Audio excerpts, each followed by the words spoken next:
r/AskReddit. Hey Reddit, has anyone ever discovered something they shouldn't have?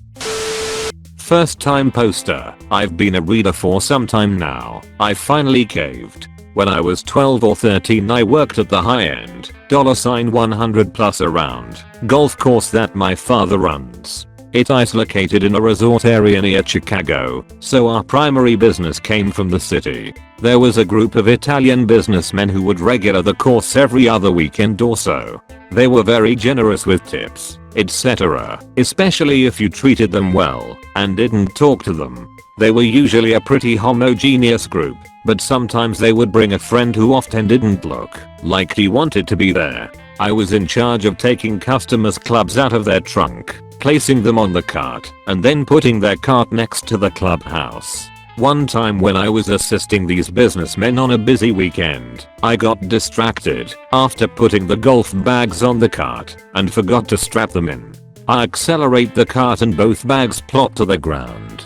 I'm freaking out because they were two full sets of TaylorMades. So, I get out of the cart apologizing profusely and I'm about to pick up the bags when I notice that a shotgun has slid out of one of the bags onto the asphalt. I look at the gun, look at the 6'5" behemoth in front of me, and then immediately look at the ground hoping that feigning ignorance will somehow save me. I'm 12 at the time. This seemed to make sense. All I remember clearly is that he patted me on the shoulder, put $300 in my hand and said, "Go away." Needless to say, I'll never forget to strap in before I accelerate ever again. When I was in high school, a friend of mine came over to work on a class project. We were at the computer, and I was semi-distracted with something away from the computer, but was only a couple feet away. My friend needed a 3.5 inches floppy to save some files on, and asked if I had one he could use. I said I don't know. Do any of them look unused over there? He found one, and said what's on this one? I jokingly said oh, that's where I keep all my porn with a very dry delivery. No smile. I hear him put the disc in anyway. I'm looking away from the computer still. A couple seconds later I hear dude, what the fuck? I snap around quickly to observe what he's discovered. Fucking child pornography. I'm not talking about teenagers about ready to push 18. I'm talking about kids. I'm pretty sure I gave out an audible gasp in horror. I had no idea where it came from or how in the hell it got in my house. Then I glance at my friend, who is now staring at me with contempt, and it all clicked. I fucking claimed that to be my goddamn porn stash. It was the biggest FML of my life. I finally convinced him it wasn't mine. He believed me, since no one in their right mind would claim it and then let their friend look at it. But to this very day, I still don't know who the guilty party is.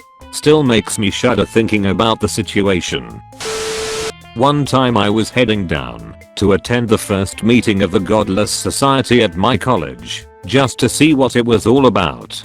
The email about it said that the meeting would be held in a certain distinctive room on campus, so I went there. There weren't any people in the room, so I sat outside of it, watching people passing by. At around 5 minutes after the meeting was supposed to start, I got a little bit restless. I had been watching 3 or 4 people arriving and talking to each other down the hall in what seemed like a calculated meeting. I heard one girl say to a guy that they were meeting in a different room than they originally planned. They never said anything about the Godless Society, but I assumed it was them, since there was nobody gathering in the specific room. I got up and followed them down the hall. There were 3 girls, including me, and 4 guys. I thought that this was a pretty pathetic number of atheists for an entire college, especially one like mine. But I followed them into a small office type room, and they shut the door.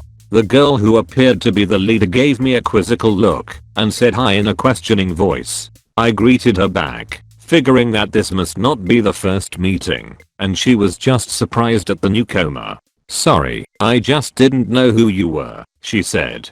We sat down. The first girl started out addressing the other woman, who seemed slightly older, though still in her 20s. It became clear that the older woman was not part of the group, but had done some kind of business with the group. I quickly realized as they started talking about a magazine published by the college that this was not the Godless Society. It was already 5 minutes into the meeting though, and it would have been incredibly awkward to walk out. Then things started to get interesting. Let's call her Cindy, the older woman, asked the group something about exactly how much money was lost. Let's call him Paul, was very hesitant to answer directly, saying something like, let's just say it was a very large amount, and then trying to get her to focus on how to recover the funds. They started getting into the details, working out that they wouldn't be able to get anything back from Cindy. Then they started talking about covering up the mistake. Paul emphasized heavily that none of this should leave the room. He started suggesting things like charging a little bit of extra money for lab fees for certain classes to get some money back.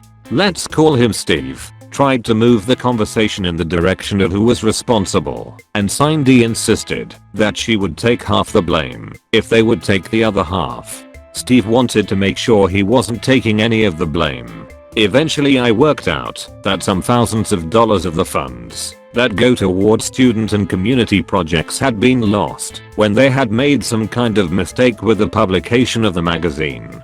They were trying to cover it up in a manner that they admitted was probably semi-legal at best. I never said a word through the entire meeting, and I'm not sure what they thought I was doing there, but I never told anyone about it. I'm way late to the party, but I have one of a decidedly different spin.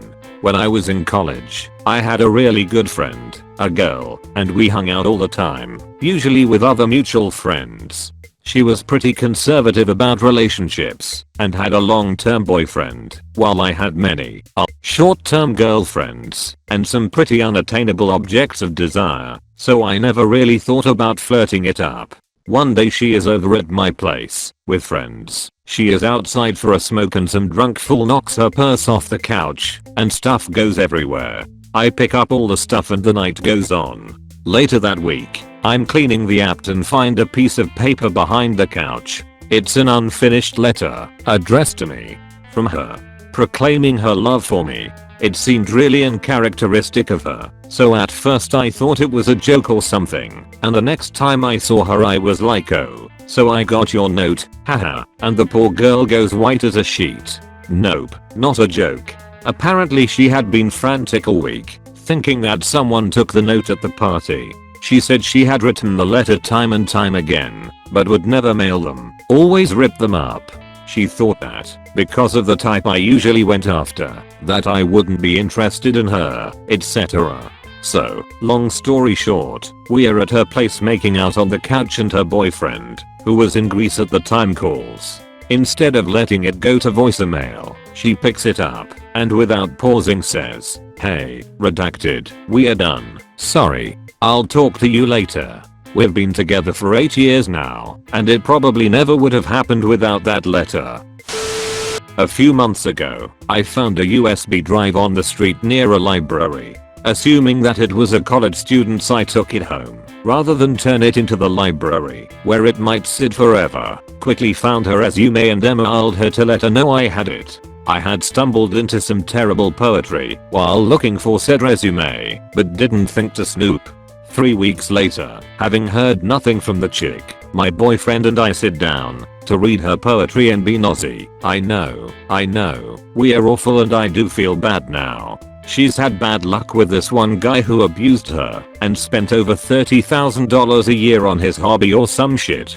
After reading more and more, we realize that she's a prostitute. She primarily solicits through the safe network online, and that hobby is code for soliciting prostitutes.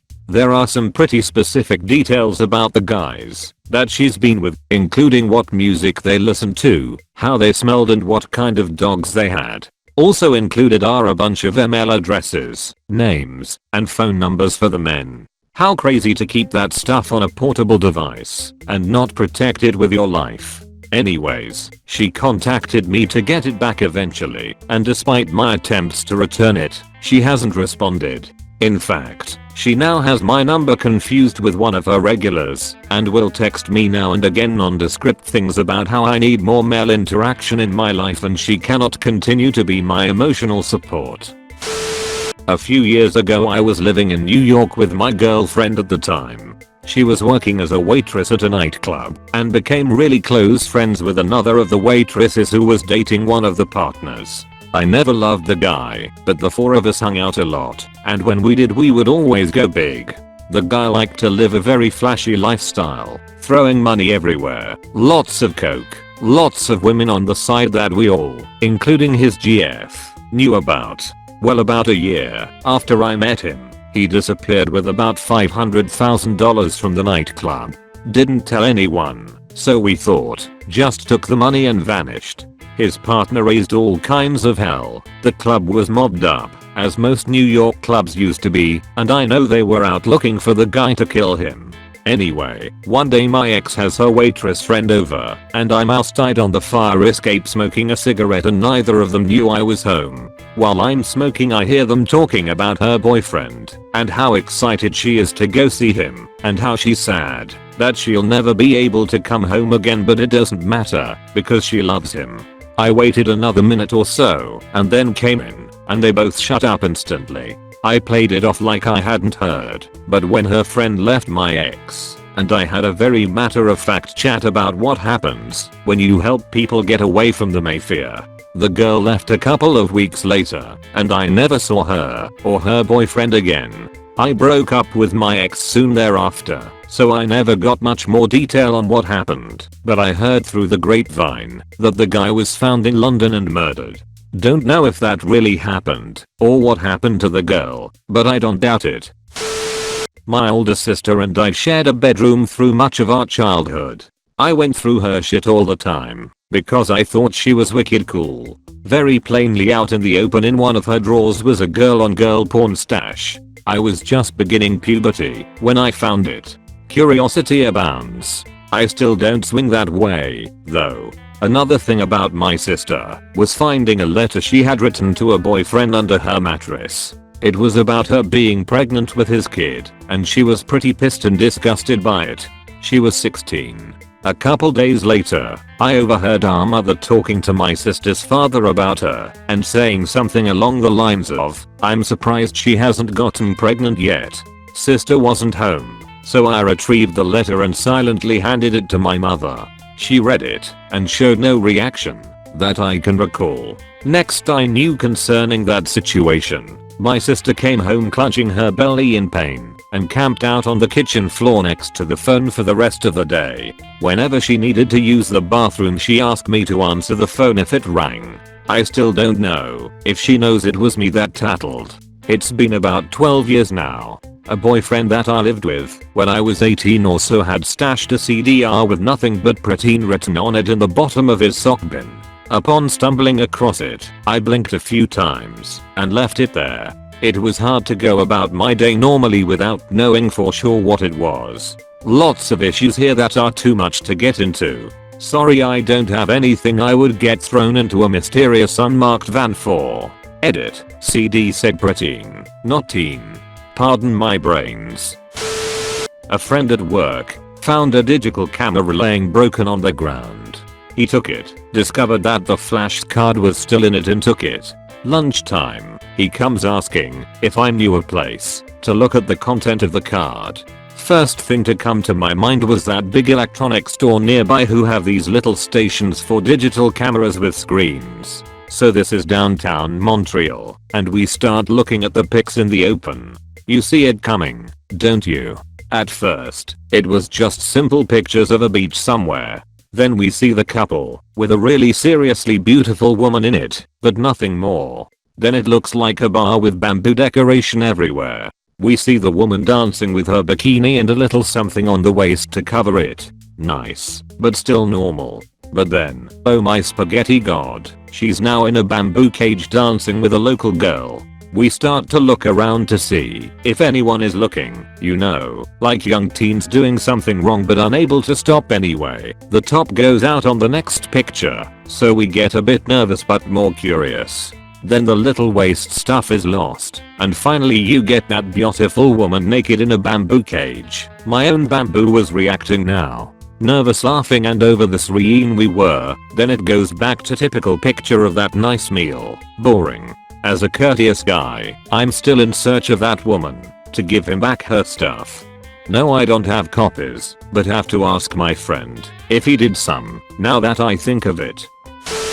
A friend of mine used to work at a hookah bar in the suburb where I grew up. Really laid back place where 20 somethings and middle-aged businessmen alike would come to relax and listen to music.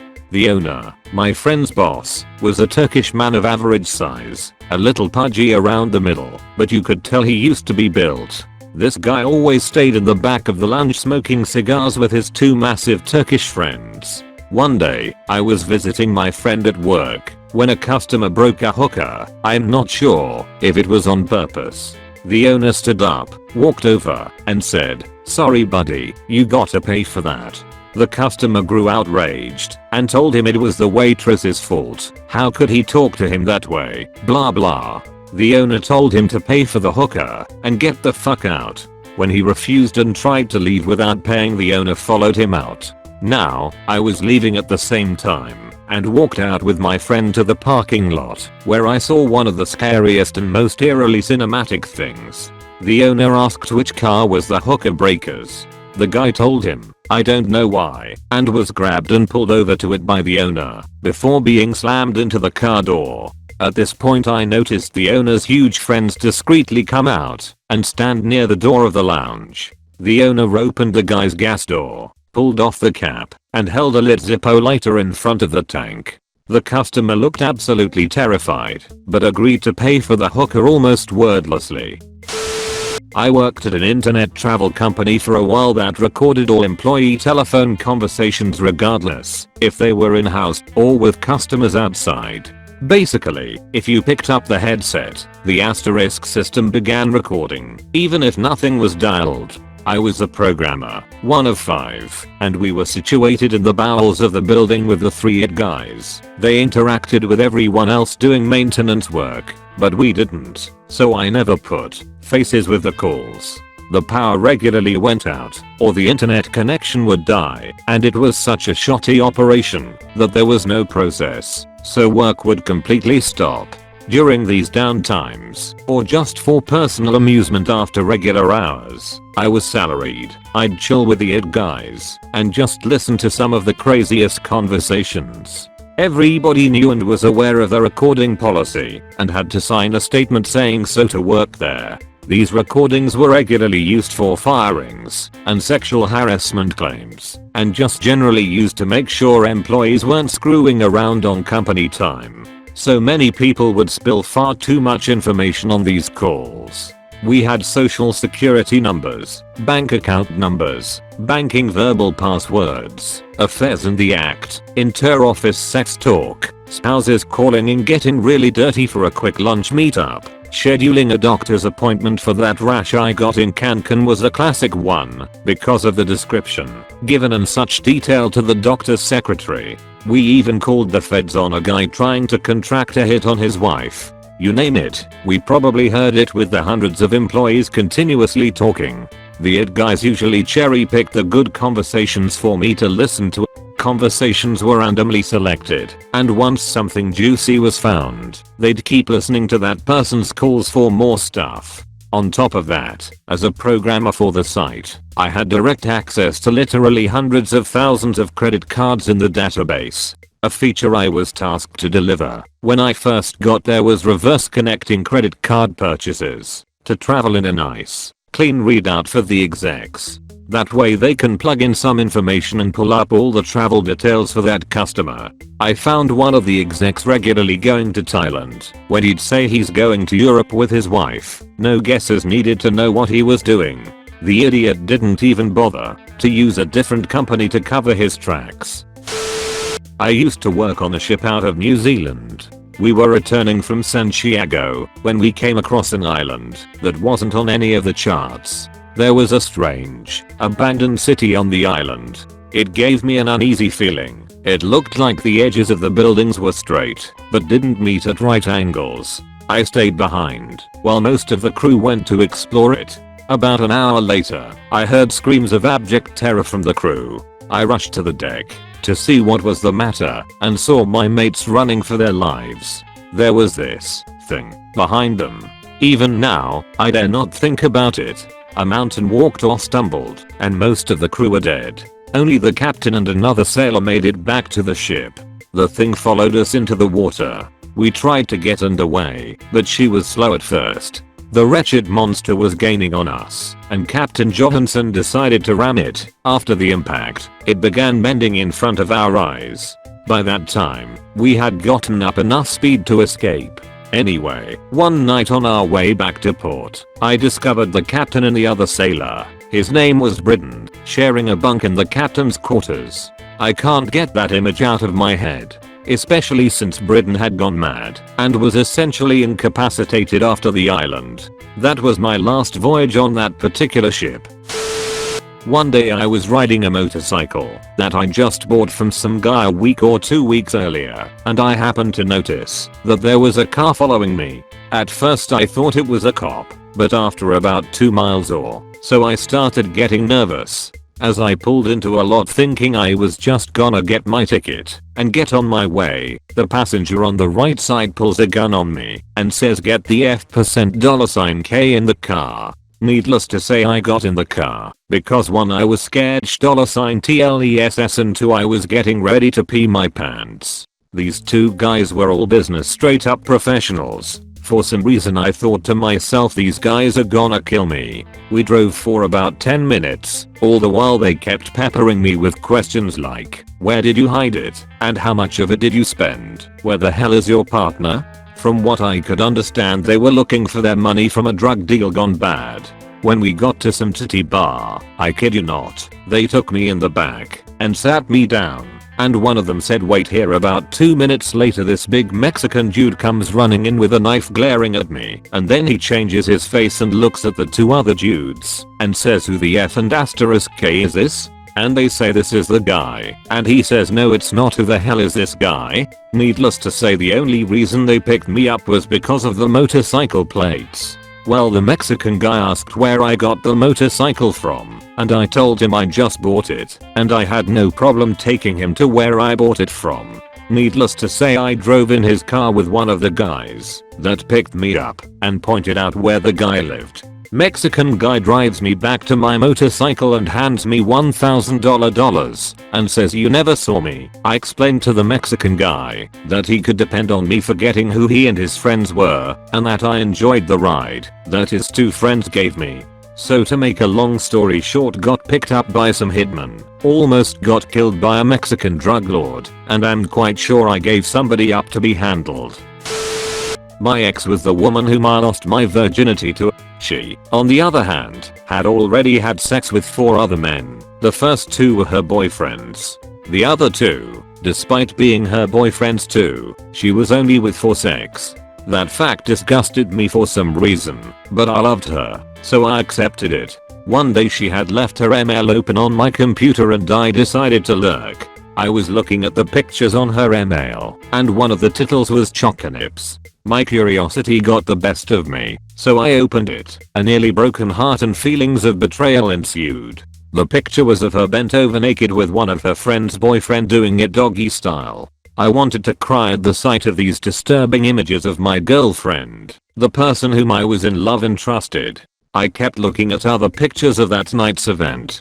There were other where she was holding his penis and others which I have repressed in my memory. It turns out that her friend had asked her to participate in a threesome with her boyfriend because she wanted to see what her boyfriend looked like.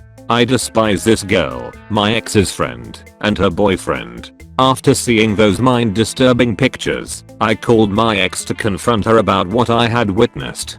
She admitted the fact that she failed to tell me that instance. She also admitted to having a threesome. However, she said that he didn't actually had sex with her. He was just fingering from behind for the purpose of fulfilling her friend's disgusting fantasies. I believed her. She had never lied to me. Eventually I put it behind me. I know for a fact that she didn't lie to me about him not putting it in, which made me feel a little bit better. I wish I had never seen those pictures that were embedded in my brain in the same manner one would brand a cow. That was a horrible experience for me, my ego, and my self-esteem. Disclaimer, I'm not religious, and I love sex. However, I believe that the exploitation of a woman, including a woman exploiting her own body for the reason of money, self-destructive behavior, or for any other reasons that fall under similar categories, is plainly sickening. Well, you can take this for what it's worth, but it still kind of scares me to this day. When I was in high school, I was hanging out at my friend's house one night, watching some movies. I remember his sister coming in, hysterical, but she didn't want to tell anyone why. She eventually broke down and, not knowing I was in the other room, told my friend how she had heard of where someone had hidden a body after a murder and how that someone had threatened to kill her if she told anybody. I tried to blow it off as maybe a joke that went too far or a misunderstanding of some sort, but she was legitimately scared, and that scared me. The woman that was supposedly murdered had actually been missing for some time, and she said that the body was in the bottom of a well on someone's land. What really elevates the story is that the woman's brother is a pretty prominent police officer in our town, and to this day, she's still a missing person. No body has been recovered. I think it's a cold case now, but the newspapers mentioned interviews that the police conducted where at least one person said that she had been cut up and fed to hogs. Regardless, ever since then, I never mentioned a word about hearing she was in a well to anyone.